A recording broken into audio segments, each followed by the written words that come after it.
Hello, everybody. Welcome back to Rachel's Autumn Watch List. Today, we're going to be talking about a classic, one of the best movies ever, if you ask me, Fantastic Mr. Fox. So good. I want to start with the fit today, and I'll preface by saying, for a self-proclaimed indie girl, I have surprisingly little corduroy, which is like a go-to for this movie.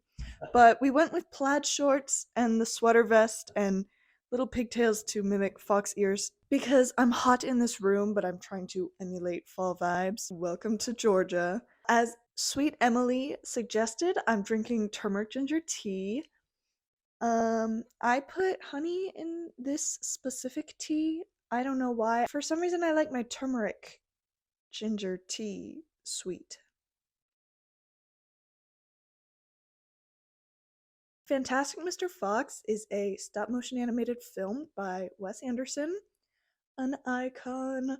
I would say it's probably objectively the best Wes Anderson movie, or you could argue maybe Grand Budapest. All the others are a person's favorite because it's personal preference. I would say those are the two that could be objectively the best. This one's a little more obvious why it's a fall movie, and I would say also a little more obvious why it's a good movie, but it is both. The voice acting is insane. Also, the distinction of the characters is incredibly notable.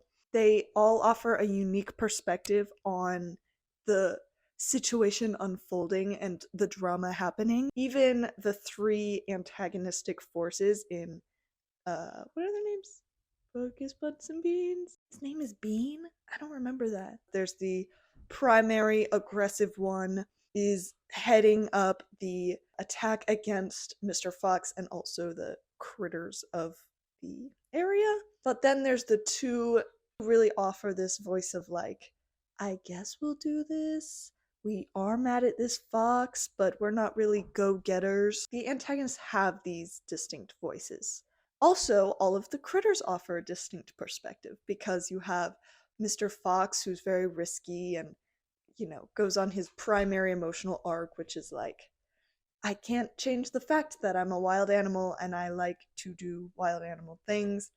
You have Mrs. Fox, who's kind of playing this like detective sleuth role where she's very suspicious but also trying to be trusting of her husband, but she's really not, understandably, because he's messing around. We have Ash, who is my personal favorite. I dressed up as Ash for Halloween last year.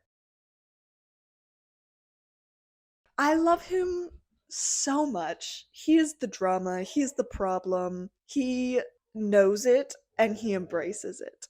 Introducing the sock makeshift bandit hat is like so genius. One of my favorite lines of the whole movie is when Mr. Fox is like, why the cape? And why the pants with your socks tucked into them? I think it's the opposite of that. Why the socks with the pants tucked into them? That's how it is. Christopherson brings this like newcomer vibe. You have Kylie, who's like, we all know a Kylie in our lives and we love them, but we're also like very confused by them.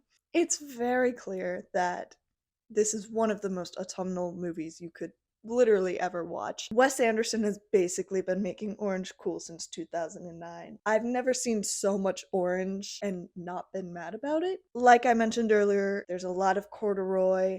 This watch, I was distinctly like intrigued by Mr. Fox's undershirt. It's like towel material. I don't know why, but I love it. It brings out the corduroy more, but adds like this other textural variety, and it's risky to do a lot of textures, but he looks great. He's a well-dressed man. Like Ash's outfit, he's wearing like a sweater and sweatpants and socks, like fully cozy. He's so cozy, you know? We want to take a moment to give a shout out to Rat, voiced by Willem Dafoe, who is like, he's totally giving West Side Story. It's giving Riff. It's giving ba da da da da. It's giving when you're a jet all the way. From your first cigarette to your last dying day. That's not the movie we're talking about, though. We're talking about Fantastic Mr. Fox. They do this like wide shot where it has the three factories for the antagonists and then a train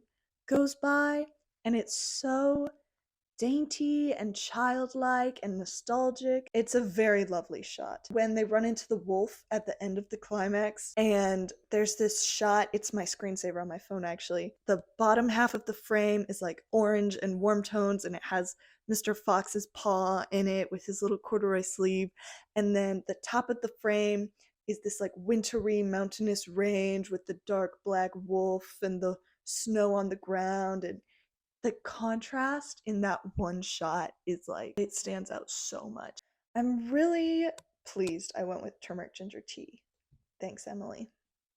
This is a good movie to watch with other people, to bring this film to people who know it and love it, and also primarily people who've never seen it before, is top tier. It's kind of a straightforward character arc, but you can learn a lot from it. Maybe I needed this. Maybe I needed to hear this. I'd recommend, if you're going to watch this movie this fall or any fall, have some people over, make some soup. I would also recommend bring in hard ciders or like apple juices or regular ciders. Cider does play a pretty pivotal role in the film. Now I'm just telling you how to throw a party.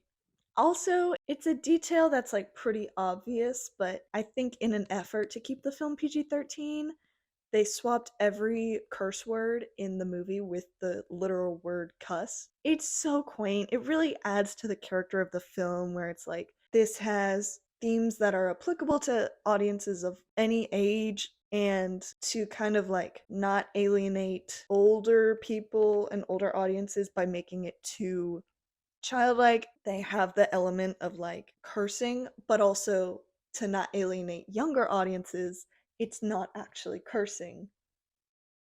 It's just the word cuss. If you're not a movie person and this isn't on your radar, I'm not surprised. If you're a movie person and you've never seen Fantastic Mr. Fox and you don't watch it in the fall, I cannot fix you. That's up to you. You need to do the work. This is a time where a lot of stop motion animation is popular in the form of like Nightmare Before Christmas, Coraline. What's that movie with the kid? It's about loss, but it's a kids movie. Paranorman. That's stop motion animated. You know what I'm talking about. Even though it's not Halloween, it's more like autumn, it'll fit in nicely with all of those movie picks. In most cases, cannot imagine watching this movie without a bowl of soup and a grilled cheese, or a cup of tea, or a cider, or cookies. Like, this is the kind of movie where you're like, bake and watch a movie and eat the cookies. Sometimes it gets old, but I tend to like when big name actors do voiceover work. George Clooney's voice is so comforting to me. So to have a character like Mr. Fox voiced by him is like so fun. And then like the coach is voiced by Owen Wilson, and you're like, that's Owen Wilson. Oh my gosh. I also love Wes Anderson voices minor character. I just like it when directors do little things in their movies. Once again, let me know how you like the movie. I really care about hearing what other people have to say and what they think. Yeah, please let me know. I want to know. I'm very curious. Anyway, thanks for joining me again. I'm having fun. Maybe you're also having fun. This is fun. We're having a good time.